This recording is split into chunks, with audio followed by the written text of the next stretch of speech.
Assalamualaikum, nama saya Muhammad Ningrat Arif bin Syaiful Anwar dan saya akan membentangkan tentang pengenalan sekularisme. Sekularisme dalam bahasa Arab disebut Alimania. Sekularisme juga bermaksud mengasingkan agama dalam kehidupan yang mana bercanggah dengan akidah orang Islam.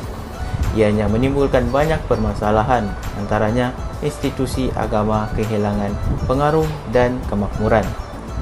Sekularisme bermula daripada zaman Renaissance pada kurun ke-15.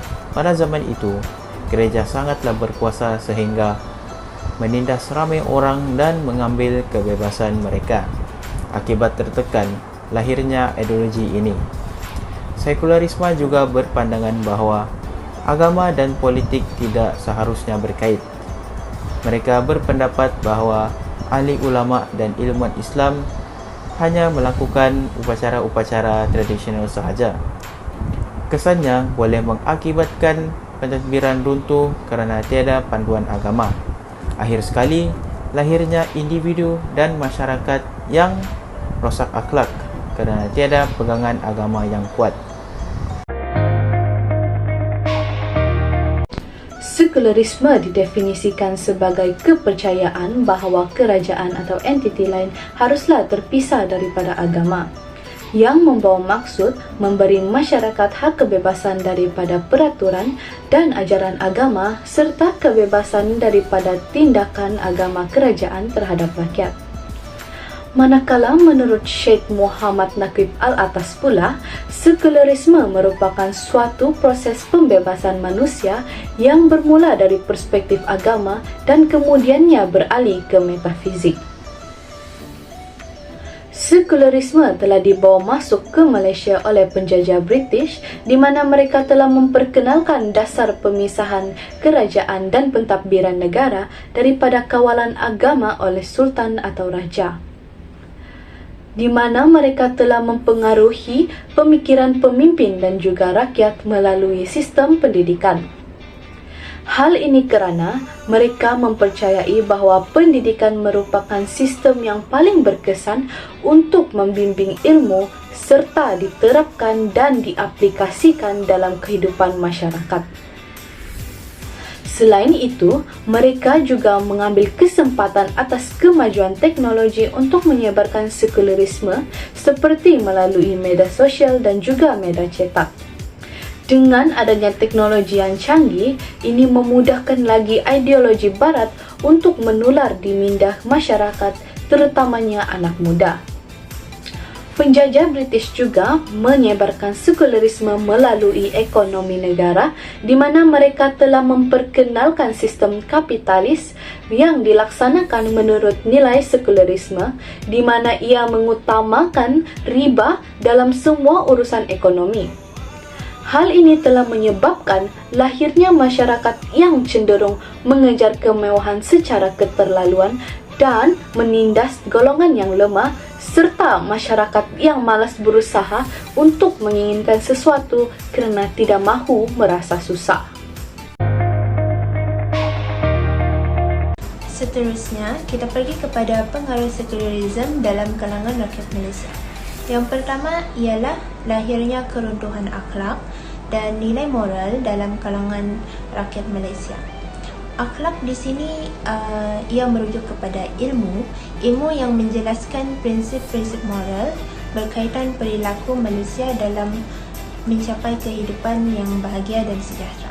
Oleh itu, dalam mencapai kehidupan yang bahagia dan sejahtera, rakyat dan pemimpin haruslah mempunyai akhlak dan nilai moral yang baik agar masyarakat hidup aman dan bahagia.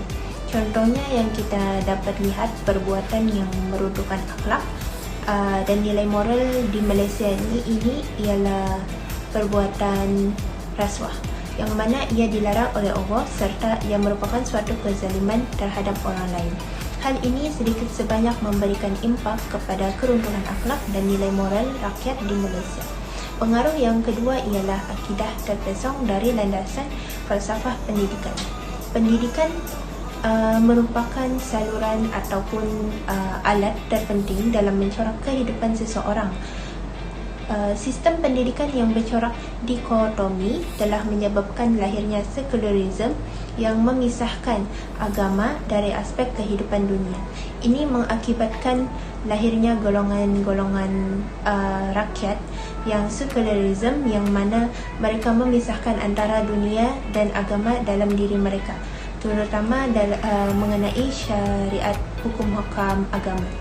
Akhir sekali adalah melahirkan individu yang memandang rendah atas larangan agama, yang mana ia dikaburi oleh duniawi. Ini berkait rapat dengan sikap rakyat yang tidak mengambil penting mengenai ajaran Allah, yang mana mereka seolah-olah tidak mengambil peduli mengenai larangan Islam. Jika mereka mengambil penting mengenai ajaran Allah, kes-kes seperti dadah, rasuah, pecah amanah seperti ini tidak akan berlaku, yang mana mereka akan lebih terdorong melakukan suruhan Allah serta meninggalkan larangannya. Assalamualaikum, saya Nurul Hasliza binti Ramli akan membincangkan topik saya, yaitu pengaruh sekularisme dalam ekonomi Malaysia. Sekularisme telah melahirkan 3 bentuk sistem ekonomi, yaitu sistem kapitalisme, sistem sosialisme, dan sistem komunisme. Ketiga-tiga bentuk sistem ini bermaslamatkan kekayaan dan material semata-mata tanpa memikirkan tentang halal, haram, keadilan, dan sosial kekhidmatan kebajikan masyarakat. Sistem kapitalisme ini berasal daripada bahasa Inggeris, yaitu capital membawa maksud modal. Dalam sistem kapitalisme ini membawa maksud sistem ekonomi dan sosial yang cenderung ke arah pengumpulan kekayaan oleh individu atau syarikat tanpa gangguan kerajaan dan bermatlamatkan keuntungan semata-mata.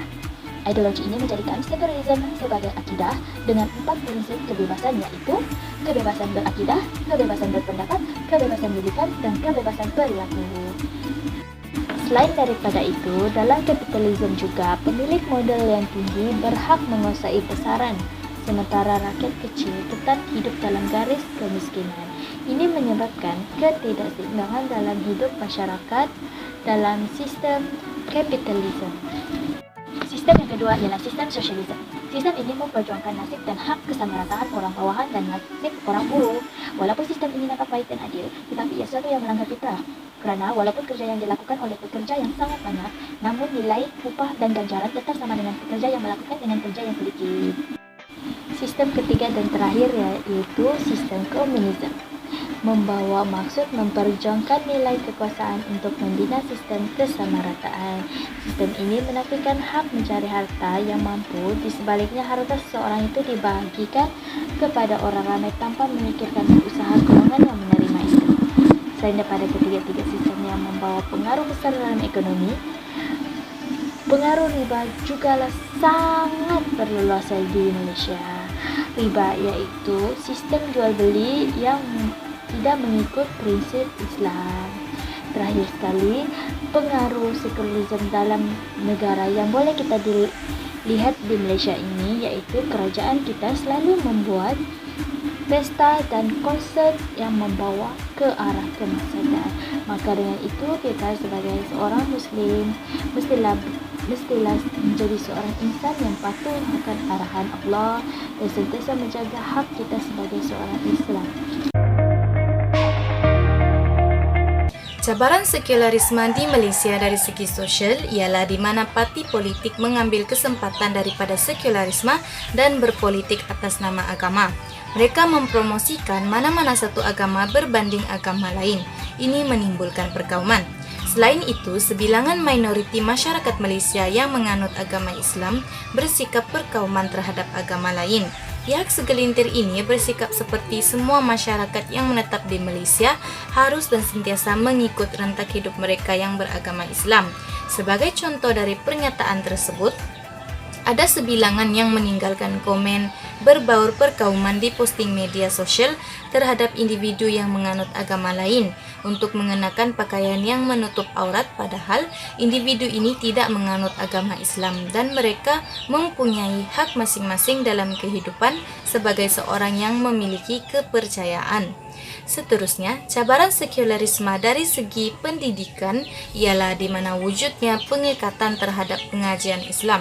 Sebagai contoh, isu yang berlaku oleh salah satu daripada ribuan pendakwa Islam, yaitu Dr. Zakir Naik yang ingin dihalau keluar dari Malaysia oleh segolongan masyarakat bukan Islam yang tersinggung oleh dakwah beliau. Walaupun beliau telah memohon maaf secara terbuka, tetapi tetap didesak untuk keluar oleh golongan bukan Islam dan liberal yang tidak sukakan beliau.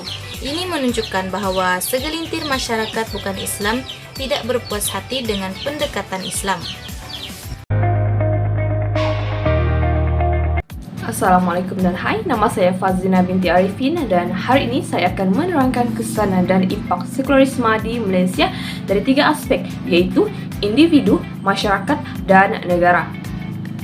Dari aspek individu, sekularisme telah membuatkan seseorang itu mengejar kekayaan material saja dan membuatkan seseorang itu jauh daripada ilustrasi kerohanian yang selalu menjadi gambaran atau petunjuk. Maka, jika pendidikan agama semakin dipinggirkan pada masa hadapan, ia bukanlah menjadi suatu perkara yang biasa kerana wujudnya fahaman yang membezakan akademik dan kerohanian. Satu kesan kepada individu juga mewujudkan individu yang mementingkan fahaman barat, iaitu menganggap bahawa ilmu metafizik dan juga ilmu akademik adalah berbeza, kerana menganggap bahawa ilmu tersebut tidak memiliki fahaman dan tidak heranlah jika ilmu agama akan dipinggirkan pada masa hadapan. Dari aspek masyarakat yang mulai terikat dengan sistem politik yang bergantung pada nilai sekularisme yang berspekulasi bahawa nilai agama tidak sesuai dengan keadaan negara yang berada dalam era moden ini, yang membawa kepada mengapa isu sekularisme semakin bergiat dalam kehidupan masyarakat. Selain itu, jika perkara ini tidak dibendung, tidak heranlah jika isu kejutan budaya akan berlaku. Hal ini akan membentuk masyarakat yang hanya mementingkan hal dunia tanpa memikirkan kepentingan jiwa dan juga kepentingan iman, yang mana amatlah penting untuk membentuk corak aliran agama dalam masyarakat. Kerajaan pula membentuk rakyat yang tidak seimbang. Pembentukan rakyat yang tidak seimbang yang mana hujan sekularisme telah membawa kepada perubahan gaya hidup individu dan membawa kepada pembangunan insan yang tidak lengkap. Ini akan menjadikan individu itu merasakan diri mereka kosong. Maka, tidak hairanlah jika keruntuhan akhlak akan berleluasa. Sekularisme juga telah memberikan kesan yang buruk kepada negara, kerana apa yang kita lihat pada hari ini yaitu pada corak pemerintahan negara yang mengamalkan fahaman sekular yang telah memberikan kesan kepada negara juga. Maka, mengamalkan nilai sekular ini membawa kepada keruntuhan akidah umat Islam kerana terikut oleh gerakan terancang yang mampu meruntuhkan akidah rakyat. Terima kasih. Solusi sekularisme. Pertama, pendidikan yang menerapkan sunnah dan Al-Quran. Pihak sekolah harus menerapkan semua subjek pelajaran dengan sumber sunnah dan Al-Quran. Kedua, pengharaman dan memperketatkan undang-undang sosial media seperti polisi yang mengharamkan konten-konten yang tidak baik atau lucah. Ketiga, NGO atau pihak kerajaan harus mengadakan halaqah-halaqah Al-Quran secara percuma untuk orang Islam. Dengan ini dapat memberi ilmu kepada masyarakat agar lebih mengamalkan kehidupan dalam Islam. Keempat, para ulama harus menghidupkan sunnah-sunnah yang telah lama ditinggalkan.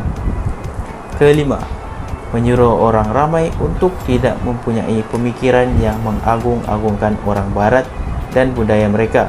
Sebaliknya, mengagungkan agama Islam dan mencontohi tokoh-tokoh Islam sebelum ini. Akhir sekali, masyarakat Islam haruslah bekerjasama dan menghabiskan masa, tenaga dan juga harta untuk mempertahankan agama Islam.